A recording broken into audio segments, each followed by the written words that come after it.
everyone, welcome back, or if you're new, welcome to the another episode of the Recovery Project podcast, where a young social worker, me, expands her knowledge of recovery and addiction, guided by a social worker, my dad, who has been in the game for over 25 years and has been in recovery himself for over 35 years.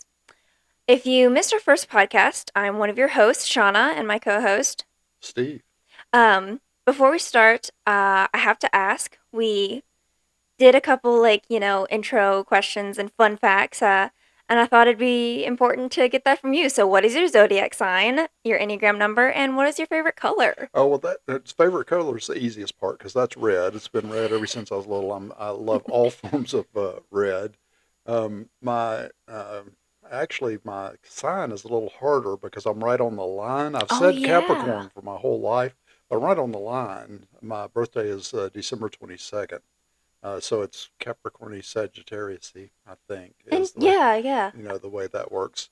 And for Enneagram, I am a 6. Yeah, a Oh. 6. I'm called a counterphobic 6. Is what I actually am. All right. We'll definitely talk about that in later episodes Okay, that'd because be cool. Enneagram Yeah. is fun, and it's one of the personality tests that we thought kind of best suit us. But so that was a little fun fact about we never got around to telling your fun facts. We only did mine. And I was like, you know what? Maybe they'll be interested in yours. Oh, that's fun. So today we're going to be talking about what addiction is and what it can look like when someone is struggling with substance use issues. And I also want to talk about some misconceptions about addiction and some of the myths that maybe people might have, and go about debunking and talking about the reality of what it's like to struggle with a substance use issue. Also want to go over um, when diagnosing and or coming to the terms with a client that they may or may not have a substance use issue, and what to do when they are adamant that they don't have an issue, Hmm. and how to work with them in a way that is not accusatory, or it's like you have this, and you don't want to you want to help them where they're at, and so kind of how to go about that. That's kind of like the broad idea of what I want to do today. Does that sound good? Oh yeah, that sounds great. It's a lot though. I know, and so That's it's kind of like if we get to that point, okay. That these are sounds like fun. so this might be like a two-part episode, Okay, but I do want to do kind of because we could like misconceptions about addiction. We could do misconceptions about addiction. That's a lot. yeah, really. And then the various ways that people describe addiction or Mhm. how they talk about it, and then diagnosing, like how do you make a decision, Mhm. with that. Wow, that's a lot. Let's Yeah. let's do it. Let's roll. That's fun.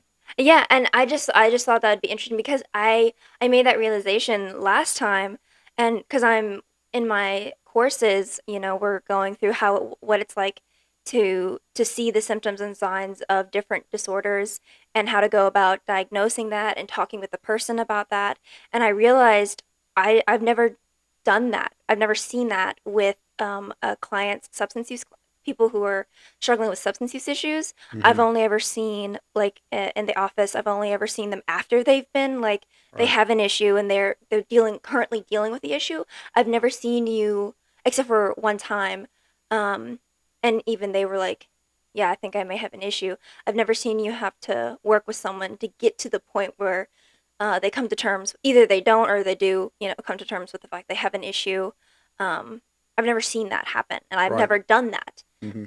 So I've never experienced that. I thought it's like, hey, I should probably know the beginning steps. I feel like I know kind of like the middle steps, like when people are working on it and what to do when they've come to terms that I need help. And so one of the things that in your model that we will talk about in a later episode is getting Right. ready, willing, and able. Right. Um, and so I've never actually seen you get people ready, raw. I've never seen that happen. Right. And that's probably the most important part because knowing that somebody has a problem, a lot of times that's pretty easy to see. Hmm.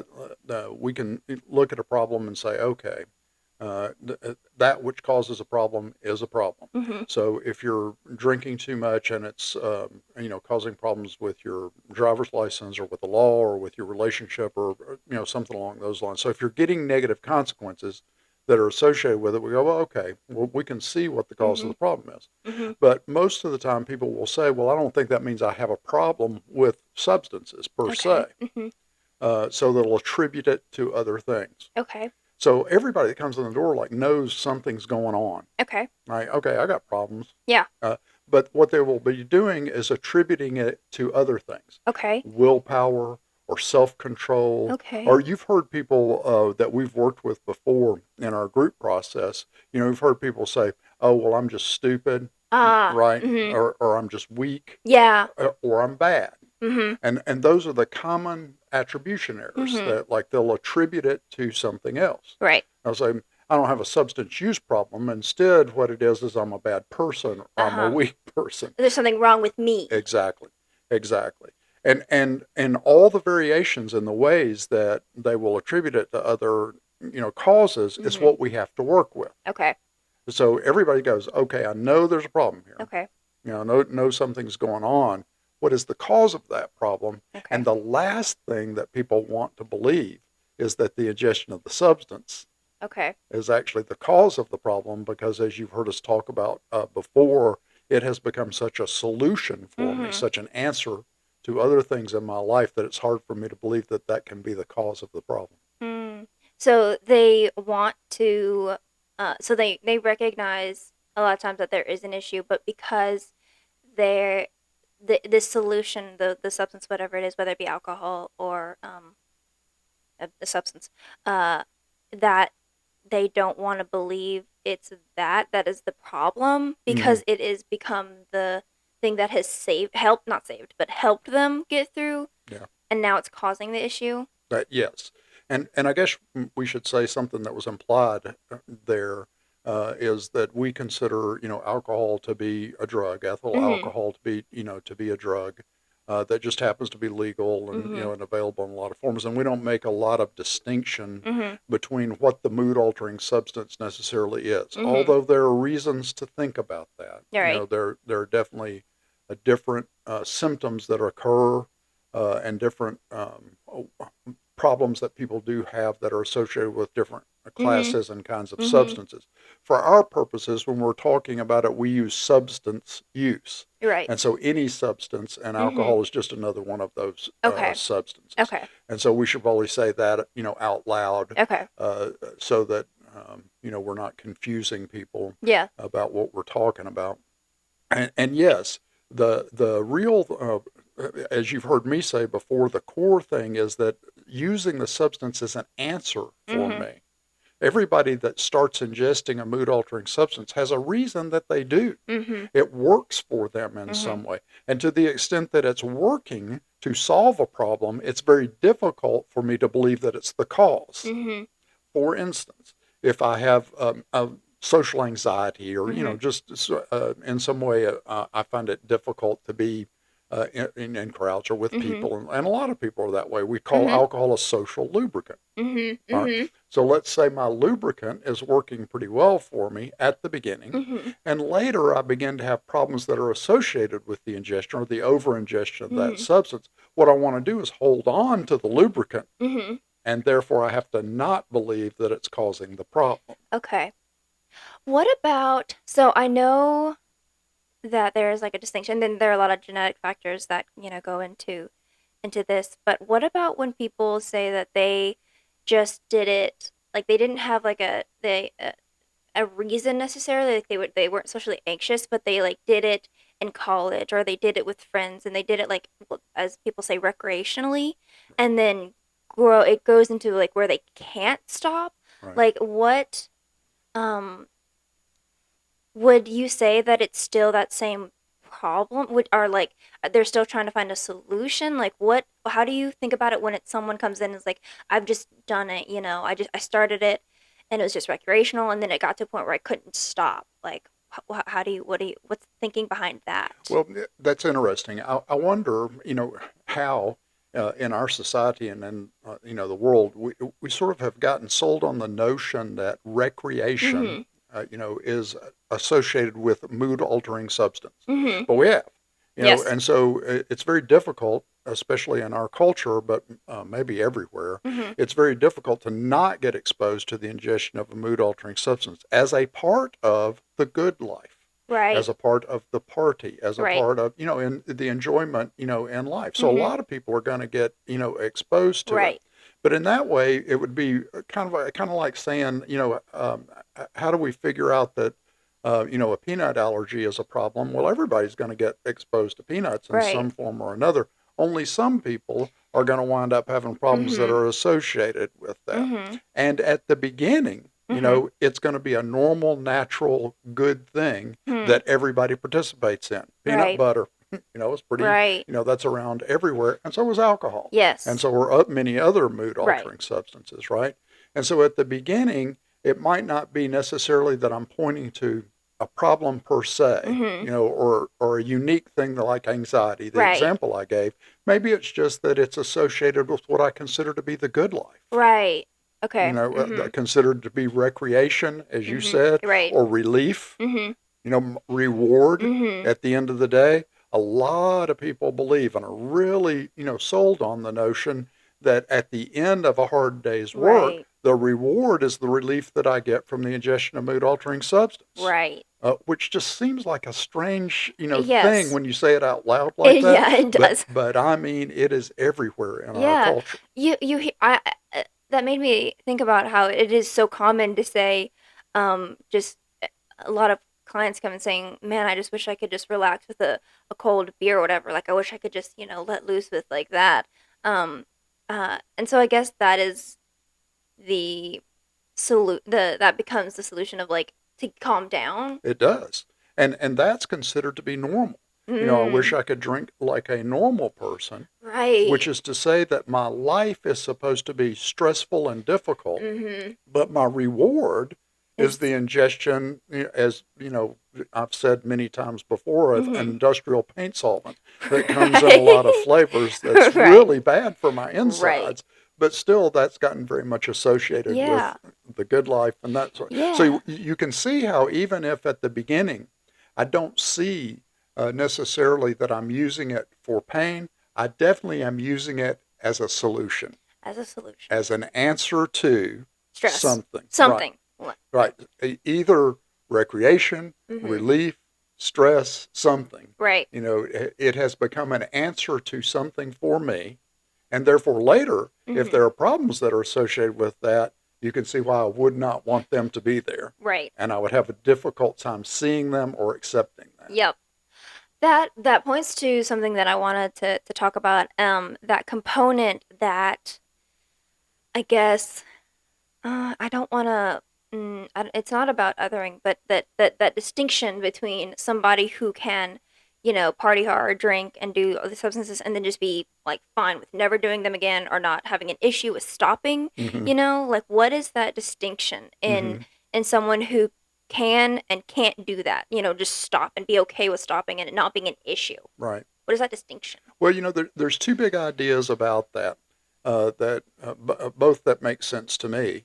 One is that there's some sort of a genetic Mhm. predisposition that Mhm. we've never been able to, completely put our finger on, at least Mhm. to date. There's been some really good thinking about it and certainly some good research, Mhm. but nobody yet has come out and said, here's the gene for addiction or here's the gene for, Mhm. well, they've said it, but it hasn't They've always exactly, retracted, I right, feel right. like. It hasn't exactly, panned out to be a complete answer Right. that we know, although that may yet be coming. Mhm. That there's a combination of genetic expression that we can say, okay, this makes you more highly predisposed Mhm. to a substance use disorder. Probably that will be here. Mhm. But what that means is that there's some genetic predisposition, just Right. as there is to other sorts of allergies and Yes. other sorts of abnormal responses. Right. Okay, so we know that there's at least that. Okay. Exactly what the abnormal response is, we've got some modeling and some Okay. thinking about it, and even a part of the brain that we think we know it's happening in. Okay. But we don't know for sure. Okay. But in that way,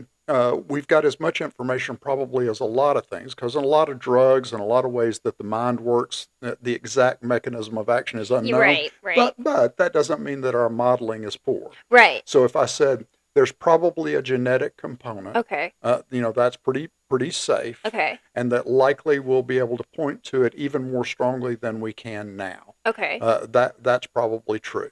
So you may be born with a predisposition to respond abnormally to the ingestion of a mood altering substance, Mm-hmm. such that you're very likely to want more Mm-hmm. when some gets in you. We call that the go button. Right, You're very likely to, once you start ingesting, have difficulty turning it off. right. And that's an unusual response, an Okay, abnormal response. okay, And the second thing that we believe is probably abnormal is the thing we call euphoria, okay, which is a strongly reinforcing, positive response that probably not everybody gets, or at okay, least not everybody gets to the same extent. So okay, we think those are the things that might be genetically predisposed. okay. Right?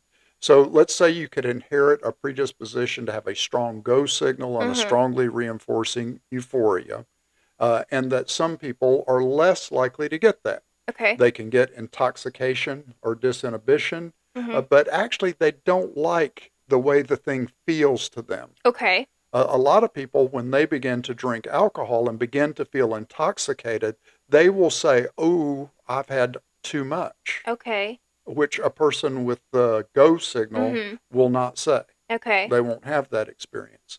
Or, "I don't like the way this is making me feel. I don't like this out of control feeling." Okay. A lot of people Mm-hmm. who don't have this I've heard that. particular will say, "I don't like to get out of control." Well, Right. a person who's experiencing euphoria feels increasingly in control. The Oh. more they ingest, the more in control they feel. They never feel out of control. Really? Right. It's why they're very likely to jump in the car and drive when they should not. It's how those Oh. wedding videos of people dancing wind up on the internet. Ah. I was confident that I was Mm-hmm. dancing quite well and driving Okay. quite well Mm-hmm. because of the experience that I'm having with Right. it. And not everybody gets that. Even though they can get intoxication and disinhibition, they can get the feelings. I Mm-hmm. mean, they can get the effects that are associated with the ingestion of the substance, just not the same. Okay. So, one of the big mistakes that we've made along the way is to believe that all people are uniformly affected Okay. by alcohol and other mood altering substances in the Right. same way. And this idea says that's not true. Right. Some people are being affected differently. But how did that come to, because there are so many things that we have come to terms with that, like, there's no way that it should affect someone the same way. Like, when it comes to, like, sickness, medication, like, side effects, like, there are things that we know and are not universally, maybe, like, in the US, are accepted that it's going to affect people differently. How did, like, substances become something that, like, it affects, that universal effect? Like, how did that come to be? Because I just know that, at least with, like, sickness, there people get different side effects to, like, medication, and they know that, and that, sometimes, like, doctors will say you may have more side effects than, say me. Like, where did that come from? Well, to be fair, in all of the ways that we think about healing people and helping Mm-hmm. people from things that are going wrong with them, we're still learning how to Mm-hmm. be individualized. Okay. So it's like, for instance, between you and me, Mm-hmm. if we go to the doctor right now with some sort of an infection and we've got the same bacterial infection, Mm-hmm. we'll get the same antibiotic, to start with, Right. without regard to whether or Okay. not you as an individual might respond differently than me Okay. as an individual. And so, we have a tendency to take a shotgun approach, Okay. a very broad approach Okay. to things, and we're not very, individualized. So that's just to be fair Okay. about things. But also with this particular thing, we are Mm-hmm. very prejudiced that people should be able to control their Okay. ingestion and their intoxication. So we're very prejudiced. Okay. We believe that willpower and self control, that you should be able to stop when you decide to stop. So we're extremely prejudiced against people who seem not to. Why? What? Why are we so prejudiced against that? Well, because everybody thinks they're having the same experience. Okay. So for most of the people who aren't getting that go signal, Mhm. and that strongly reinforcing euphoria, they sort of believe that everybody else can make the same choice that they can. Okay. So Okay. so when I tell people to tell me to just take a couple of drinks and then stop, it's like telling me to roll in poison ivy and just don't break out. Okay. Mhm. That's not something I have control over whether or not I take the first drink. I have choice about that. A lot of psychology affects whether or not Mhm. I do, but I have choices about that. Mhm. But after I start drinking, my choices become less Okay. because of the way that I'm reacting and responding to the substance Mhm. itself. But we don't think about it that way. In fact, I don't understand people who can drink some and then stop. Right. I don't understand why they're not drinking more. Right. I don't understand, why they would stop.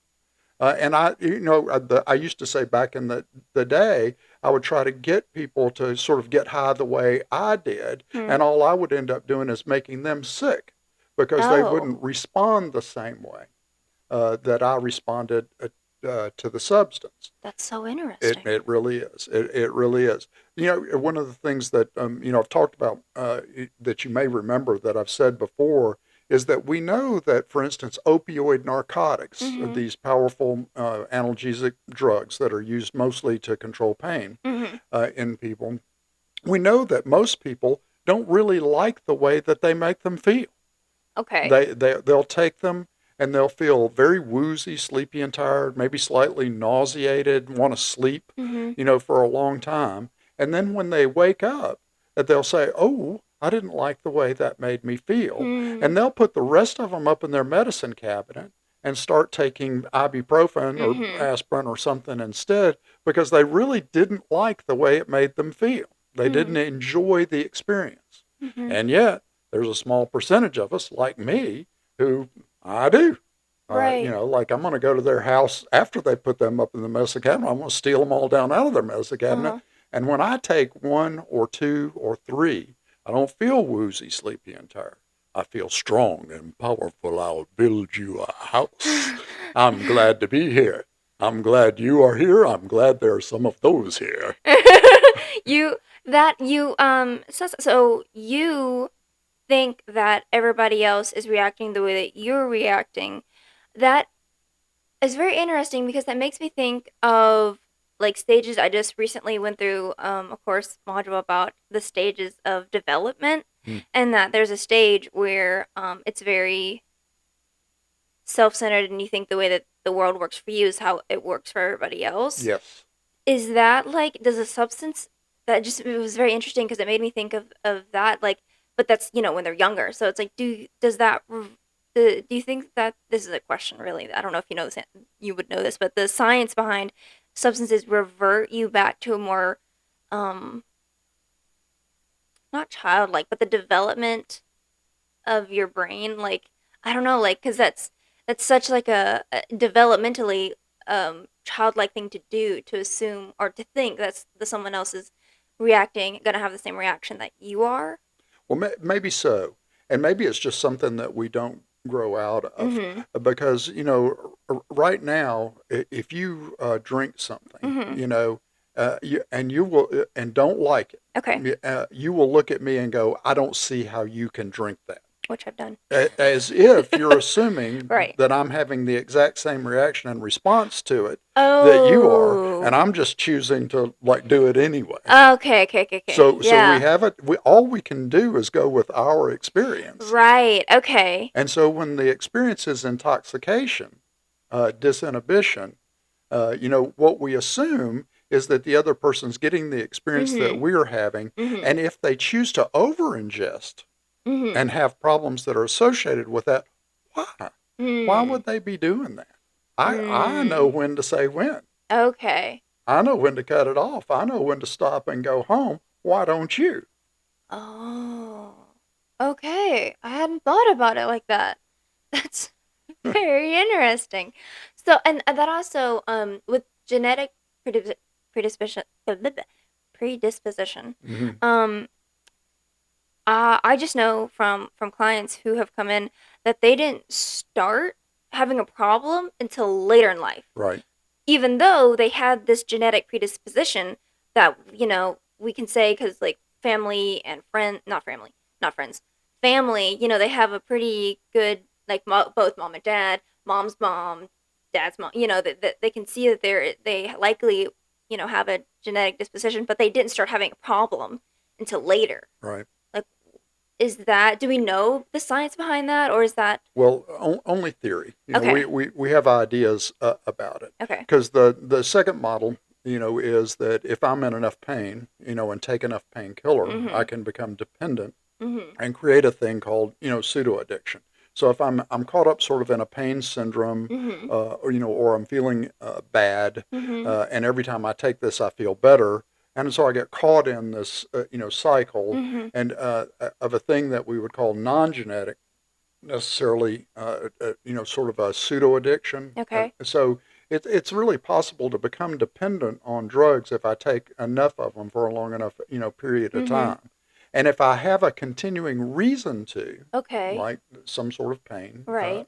or other problem in my life that comes back every time I try to stop, Okay. uh, I can end up, certainly dependent, and maybe with a pattern that looks more like pseudo addiction. So that could be some explanation Mhm. for it. The second one that seems even more likely, Okay. because those folks, if we can sort of solve the other thing, or if we can just help them see Mhm. this thing's not helping anymore, Right. well, in general, they're easier, to help stop with the substance. Right. Because if it starts causing enough problems for them, they'll change. Okay. What's more likely is that in that other idea that I gave you, the go button, Uh-huh. what if that's not fully activated in some people at the Okay. beginning? It's latent, or I had a stop button that got worn down over time, Oh, you know, okay. through Yeah. repeated use, or I Yeah. had a go signal that was waiting to be activated with enough use or Okay. with use of a Yeah. specific substance. So it's sort of that idea. Okay. You know, you might know this because your mom was just pulling some poison ivy not that long ago, and the reason she was doing it is because she had been exposed to poison ivy a Mhm. lot over the years Mhm. and had really not had any reaction to it. Mhm. So she pulls this poison ivy, and now all of a sudden she has a very big Right. reaction that's like that. We don't Oh. really completely understand why that works that way. Yeah. Although I'd be willing to believe there are people out there who understand like histamine responses and stuff Yeah. who might understand that better than Right. me. But it's like that. Okay. It's like the idea of like I was doing pretty good Mhm. up until now, and now suddenly I have a very allergic response to it. Right. So like that. Okay. Okay. That makes sense. That it just is so interesting how I've just heard clients that have come through the group that, they didn't have any issues, but then they started drinking at, in their 40s and then it skyrocketed. But they had been able to, drink previously, they didn't have issues, but then all of a sudden it became an issue and I was just like it doesn't seem like it would fit into Mm-hmm. it, but that makes sense. And that just makes me think about like how I developed, the allergies to my nail stuff Right. over time, but that makes sense, having gone it on my hands over time and then eventually developing that.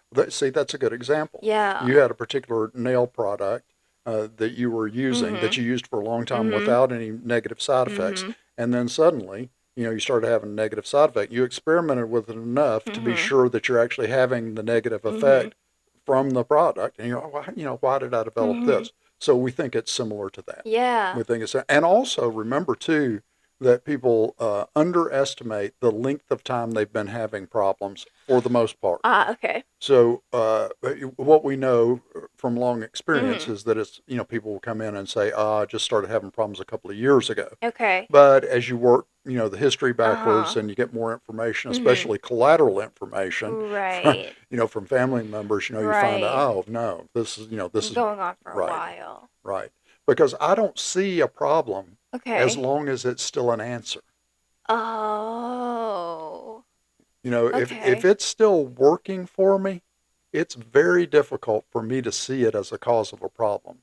And that's the mechanism we commonly call denial. Okay. The mechanism that Okay. sort of keeps me from seeing and saying Right. that this thing that I'm doing for my relief at the end of the day, or my reward for a hard day's work, or in order to be able to be social. Mhm.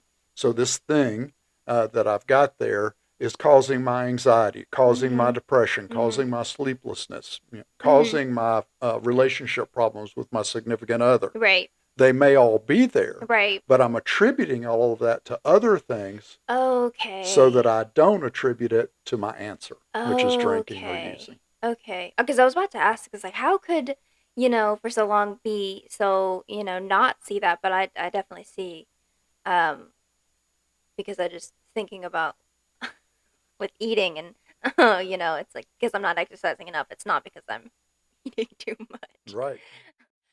So Mm, after all of that, we've talked a lot about, what kind of like society and how this has happened. And we've kind of briefly spoken about some misconceptions that have caused, a lot of the issues.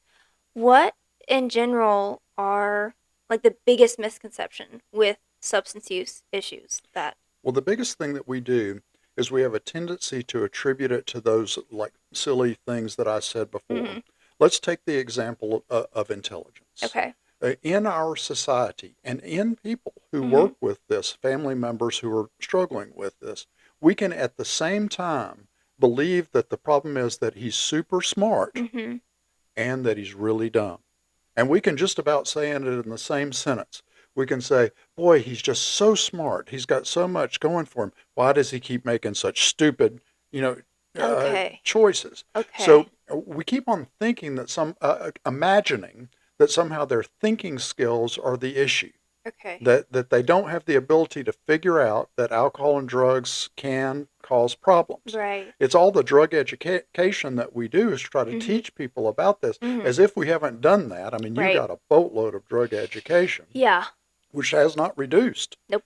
substance use disorder in any way. And that's because it doesn't address the real problem. Okay. So, for instance, the idea that somehow intelligence is Mhm. associated with this has been studied a lot. Hmm. Because imagine if we could really prove Mhm. that, like, for instance, lower IQ, Right. was the actual cause of alcoholism. Mhm. Well, then we could take your birth date off your driver's license and put your IQ on there. And then when you went to buy beer, they'd go, no, you're too dumb, honey. You're not quite bright enough to know when to say when. So Oh. if we actually knew that was the Right. well, so really we've studied high intelligence, we've studied low intelligence, we've studied all kinds of things, and really what we've found out is that there is no real relationship between the incidence of substance use disorder, the Mhm. thing called alcoholism and drug addiction, Mhm. and intelligence. Mhm. You can Yeah. be really smart, have a Yeah. substance use disorder. You can be really not too smart, have a substance use disorder. Yeah. And so, but we continually go, when is he going to figure this out? Okay. You know, when is he going to finally get it through his head?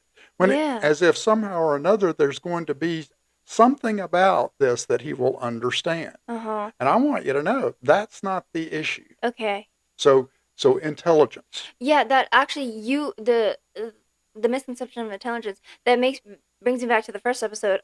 You dealt with pharmacists and medical doctors I did. and like these are people that are like incredibly smart and go to school and do all these things who have that issue. Right. Who actually know a lot about it.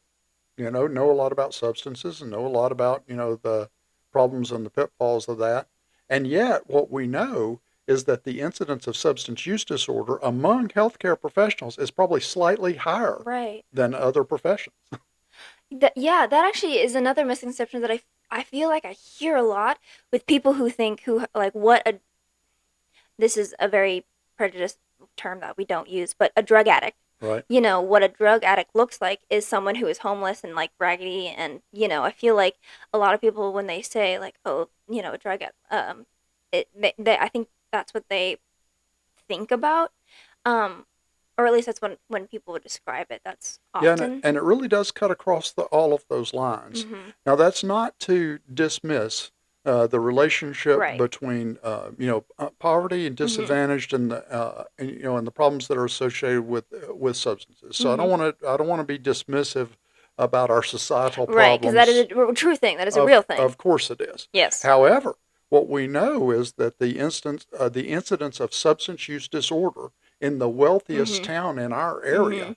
we know that it hovers around the same percentage Right. as in the most poverty-stricken Right. areas. It's different drugs, Right. and it's different prices for the Right.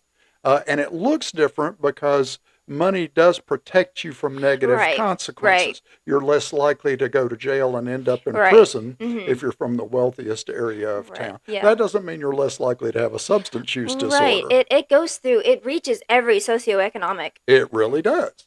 It really does. There's interesting differences in the Mhm. way that it is dealt with and consequences. Mhm. But probably if we say in this socioeconomic group and in this socioeconomic group, the number's still about whatever 10%. Right. That number we kind of wave around as if Mhm. we knew it was true.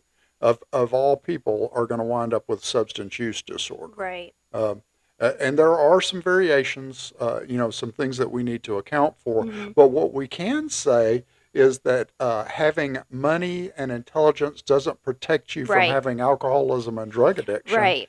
and having no money and Mhm. not being that bright doesn't make you more likely to. Right. Yeah, that's what I think a lot of people mistake, and I think hear a lot of misconceptions about the like, oh, well, they're just going to end up on this, and they're less likely because, or people are less likely to think they're going to have an issue if they're in a higher socioeconomic because, like, I've heard this before. Like, what are they what would they have to be stressed about, to end up like in this situation? Right. And so that is something that I think is very interesting, and I think is important to talk about Yeah. as Because we get it wrong when we have other people right, whenever we say those people. right, Those people are us. yes, It is us. right, We deal, in the higher socioeconomic, group, mm-hmm, in the treatment that we do, just because of where we're positioned, yeah, in the community. Uh, but what we know is that it's just everywhere right, in about the same array, right, which actually brings us to like sort of willpower and self-control. mm-hmm, What is that the factor? mm-hmm, And I got to tell you that people will be willing to eliminate intelligence. They'll be willing to say, okay, I believe you could be, yeah, all right.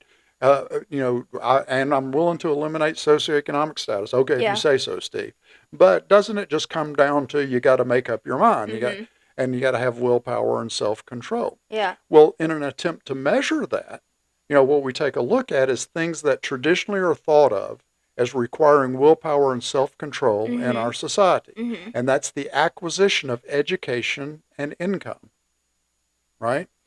Yes, So you're that right, takes you're some right, willpower and self-control mm-hmm, if you're going to acquire education and income.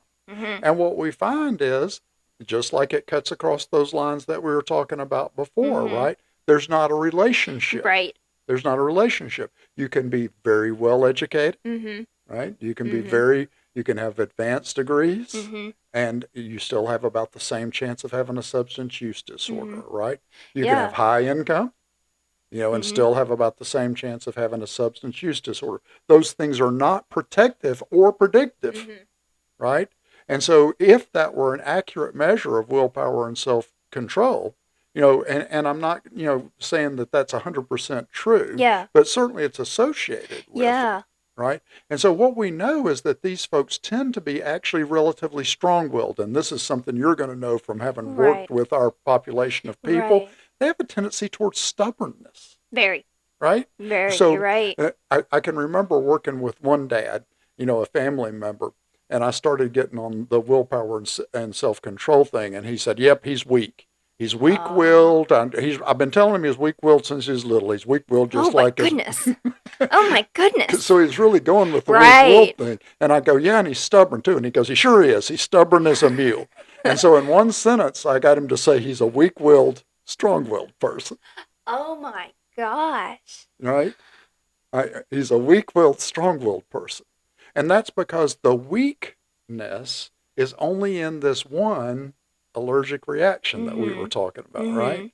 Mhm. The inability to, once they begin to ingest the mood altering substance, to stop, and a strongly reinforcing euphoria Mhm. that makes the psychology of not going back to it very problematic and very Mhm. difficult. So in that area they are, but they might be, I mean, strong-willed in all other areas of their life, Right. as demonstrated by, in Stubborn. right, and it's what makes treatment, so difficult when done well. Mhm.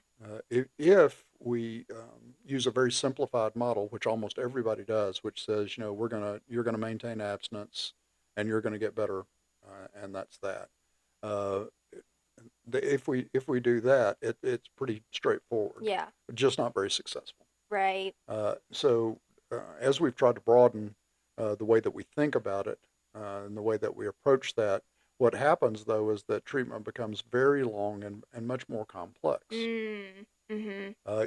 It's actually not what we're talking about, but one of our ideas is that treatment should really be 2 years long, Right. because that's about how long it takes to really address and hopefully we're going to get to that. I know it's Yeah. not what we're talking about now. Well, that kind of ties to the idea of like, when oh, I keep saying diagnosing because that's, the language that I've been using, but when determining if someone has an issue, like going about this kind of merging into how to go about the signs and how to work with someone in the beginning stages, you know, with that idea that it could be that realistically we think it could be 2 years. How do we even, begin to tell somebody that they have an issue that they need to work on more than just a month? Like, Right. how do we go about getting them ready to go through that process of, you know, first getting them in the door of, I guess, either a treatment facility or detox or whatever, you know. Well, see, and you know that we just don't think about it in the traditional ways. Right. We don't think about treatment as a sort of one-time Mhm. isolated thing. Mhm. We think about it in terms of getting into a recovery relationship with these guys so that they're connected to our community and connected to our process, Mhm. and that they move in and out of it Mhm. as they're getting ready, Mhm. as they're experimenting with what will work and what Mhm. won't work, Mhm. as they're sometimes maintaining abstinence and sometimes not, which is the way it works for Right. most people. But they're staying connected to us and to our process throughout Right. that time, and that you can't fail out of it. Mhm. But you're not failing. Mhm. You're getting better Yes. as you're learning, how to do this. Mhm. And as we facilitate that, Mhm. process, we think that we have a better chance of getting people better. Yeah. Uh, you know, by instead of sort of failing them from one Mhm. treatment to another. You probably remember not long ago in our group therapy, there was somebody who was going over how many times they had been in treatment, Yeah. and they feel very much like a failure. Mhm. Now, one thing that shows you is how hard people are trying. I think Right. this particular person had been in treatment 13 times or something, Yeah. and They've tried. how hard they're trying, Mhm. or at least how much they are showing up, Yep. in They're front of making the effort. people who are supposed to be helping them, right? Mhm. So they're making the effort to do that, and yet they feel like they're failing each time. Mhm. And for us, that would be one treatment episode Right. during that period of time, where they would be moving in and out of the Mhm. level of care that they needed and that was sufficient for their current Mhm. circumstance. So that would be one treatment process Right. that they were going up and down in and moving Mhm. in and out of Mhm. until this, and that person's going to eventually be better. Right. We just have to stick with them while we're going through that instead of failing them forward. Right. How do you go about explaining that to someone who wants to start the process with you? Like, how do you explain that? Well, it's very difficult. It is the most difficult part Mhm. of what we do. Mhm. Uh, we say progress, not perfection, does not equal permission. Mhm. We're borrowing a small phrase from the big book of Alcoholics Anonymous, and Ah. we're misusing it, because Oh. that's not how it was used. But progress, not perfection, is a thing that's often said. And what we're saying is we're going to claim your progress, Right. even though it hasn't been perfect, and Right. continue to work with your Mhm. progress without that equaling permission for you to go back and use some more. Mhm. Mhm. And that conceptually and psychologically is very difficult. Mhm.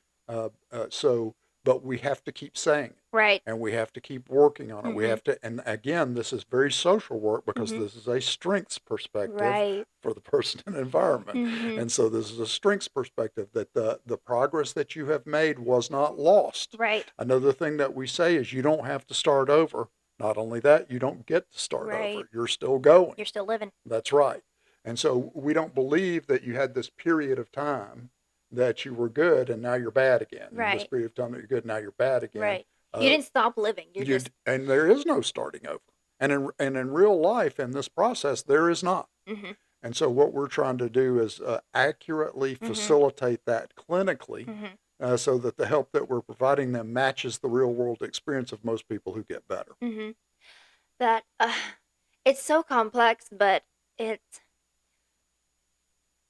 how do you communicate that in in a way that is like a summary for someone who comes in and is like, I need help, and I don't know how, and I don't even know, if I really have an issue, because everyone tells me I have an issue, but I don't know if I really do. Like, how do you Mm-hmm. go about explaining that this is gonna take a lot longer than you expect?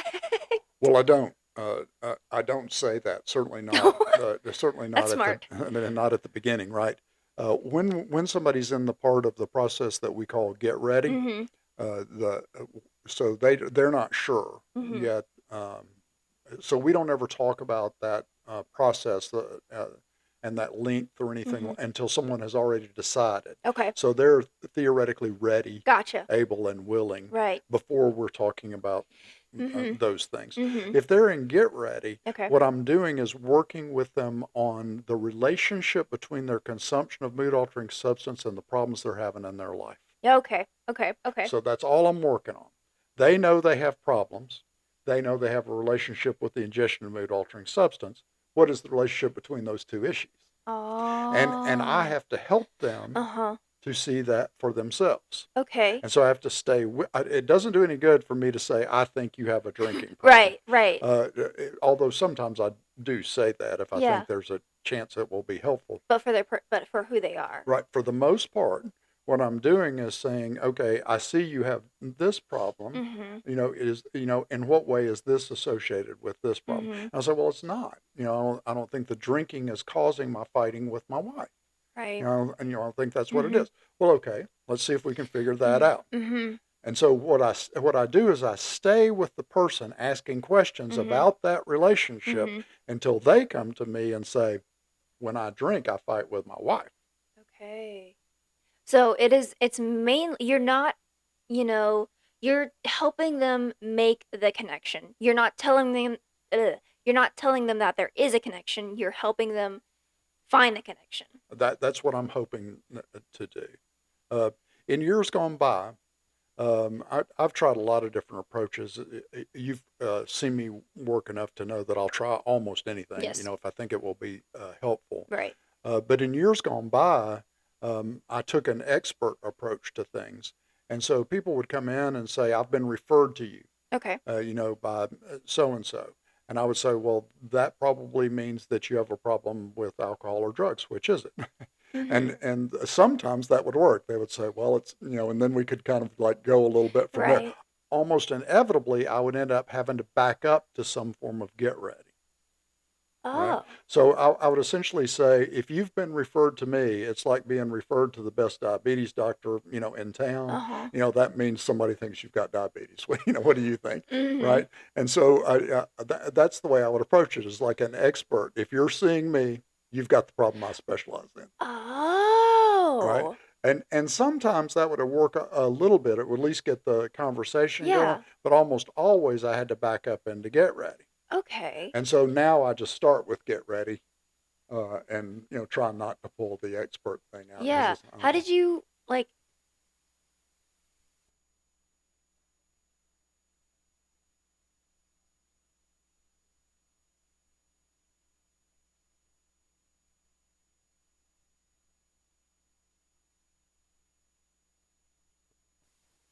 Um,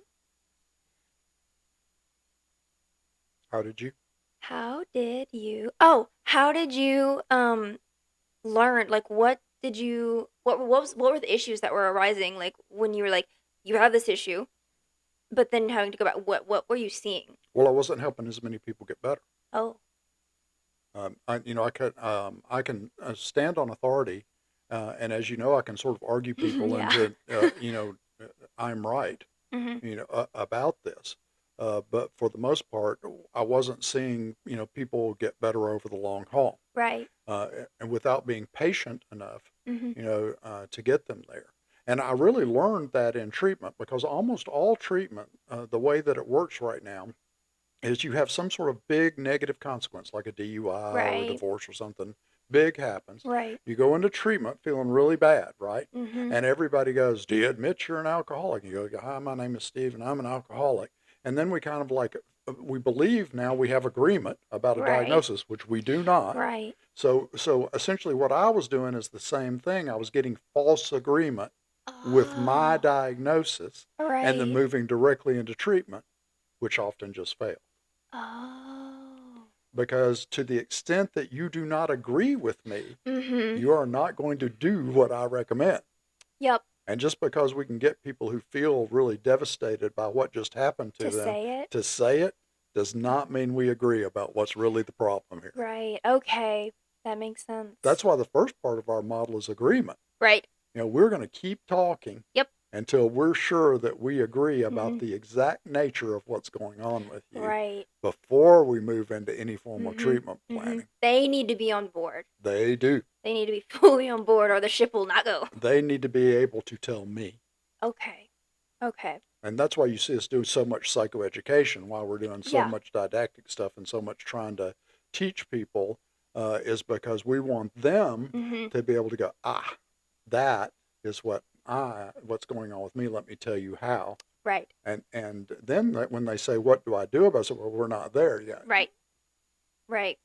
How long is there, like, a time frame that you see this often happen, or is it just different for everybody? Well, if you said, well, Steve, you've got, all the money in the world and you can design any, treatment model that you want, I would really have a place where when people came in, they knew in advance that they could come to any level of care, for years, 2 years to start, and if you needed some inpatient time, if you need some outpatient time, if you need individual therapy, whatever it is that you need, we're going to stick with you over 2 years, while we're helping you and while we're figuring it out. And if you have some times in there that you're, we wouldn't say this, but if that person has times in there inevitably that are not going as well, that's okay. You come on back. Hmm. You come on back, and we're just going to keep working with you because that's what our model is, and that's what I think makes the most sense. It just takes a long time. It takes longer than we want it to for people to get better, and they have to go through more than we want Right. them to get better. Almost nobody hits like one bottom Right. and then remains continuously abstinent, from that point forward. And so we've just got to accept that and work with people the way that Right. they really are getting better. Right. What about the get ready stage? Like, how long would you say that takes? Sometimes years. You really? Oh yeah. We have people in our individual therapy process that you're really just not that exposed to yet, Yeah. No, but no. we have people in get ready for years. Really? Hmm. Yeah, I have a guy. Well, I have multiple people in get ready in my individual therapy process right now, and that's just the phase where we're still working with Yeah. them. So and they're not ready. It Yeah. wouldn't do it like right now if I had the power to say, okay, we're going to intervene on you. I know you have alcoholism. We're going to put you in treatment, Mhm. and definitely we're going to make you go and do that. Mhm. Uh, it wouldn't help them get better. Hmm. It wouldn't help them get better. They really have to be ready. Yeah. They have to be. They do. They have And to be. there is a therapeutic process to help them get ready, Right. to do that. And you say, well, Steve, in the meantime, aren't you just letting them keep drinking and wreaking havoc and causing problems in their life and stuff like that? Well, that's what they're going to do anyway. Right. That's what they're going to do after I leverage them into an inpatient treatment Uh-huh. process. They're Mhm. going to get back out and then they're going to head back out again. Mhm. And Mhm. all that we've done is expose them to a treatment failure, which Oh. you've seen a lot of people Yep. in our group who've been exposed to treatment failures. And And struggle. in my opinion, they were still in Get Ready. Oh. Okay. Mhm. We've gone far into treatment modeling. We were, Yes. not. I know. I like it. I mean, it's fun, but We definitely went on a little bit of a tangent. We'll definitely get more into, this in our next episode because I think I still have like lots of questions about this. But I definitely think that we will wrap it up at you will get better.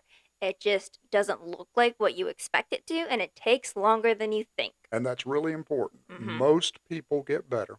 They just don't get better the way we think they should. Mhm. But we're going to facilitate that. Mhm. We're going to facilitate the way they are going to get better, And we are the support. and we can do that.